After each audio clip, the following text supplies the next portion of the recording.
Well, Barack Obama has signed off on NDAA with, quote, serious reservations. This is the bill, this is the defense spending bill that includes this it allows for the indefinite detention of suspected terrorists by the military. Indefinite detention. And we've talked about this before, Lewis.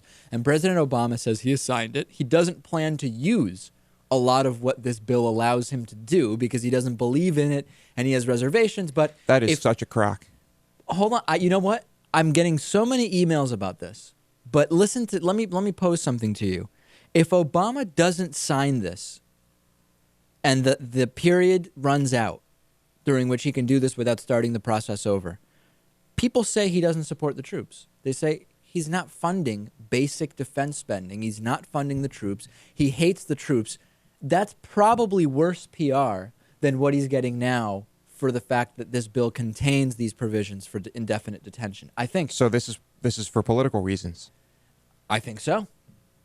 So that's really bad. Of course it's bad. Really bad. Of course it's bad. But what I'm saying is it may not be a lie that he doesn't plan on doing this indefinite detention at his command, so to speak. Yeah, you know what? I'm sure he probably does not like that particular provision. But at the same time, he could have vetoed this and had them write it without that provision. So that's level 2 of this. If Obama does veto this, does this give him a shot upwards in approval ratings? Do people say, wow, he is saying I'm just not going to do it. If you're going to wrap in stuff that doesn't make any sense and goes against my beliefs and what makes sense according to the law and according to what this country is, he vetoes it. He doesn't care what else is in it. Does that help him in the polls, or does conservative media do a hit job on him and it actually hurts him? See, I wish we didn't even have to ask that question.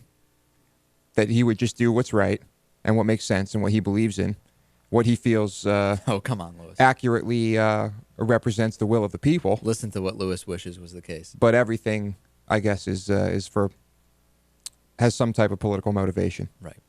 So what will happen with this? I don't know. The police staters are already going absolutely crazy, to be honest, understandably, because even if the president puts in one of these signing statements where he raises a constitutional objection, which will kind of circumvent the intent of the bill. George W. Bush did this a lot. George W. Bush signed many bills into law with a signing statement, and the signing statement indicated his intention was actually the opposite of the bill. So this is not by any means unprecedented. But the question is, just the fact that Obama has included that signing statement, that's not really binding legally. What we're going to look at in the future is not going to be President Obama's signing statement. It's going to be, what is the law that was passed? And are we starting to build precedent based on that law?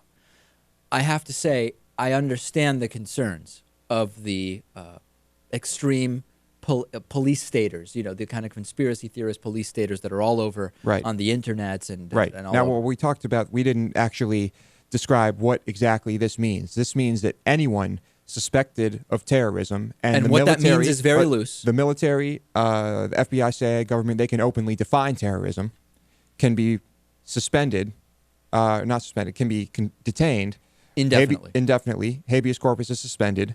No charges. No charges. For the rest of their lives. No questions asked. You're gone. That's it. Right. If they suspect you of terrorism, they can do that. They probably do.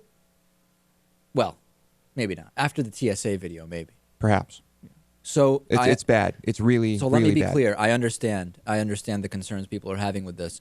I just think that it's very bad. But I think Obama actually is probably right in that he doesn't intend to use a lot of these powers. But the next president could. And it's just as bad that he would sign it only because of the entire negative fallout that there would be, saying, hey, he doesn't support the troops. He's not funding the troops. And as far as I know, it's not up to the president to decide in each situation who gets detained under this new bill.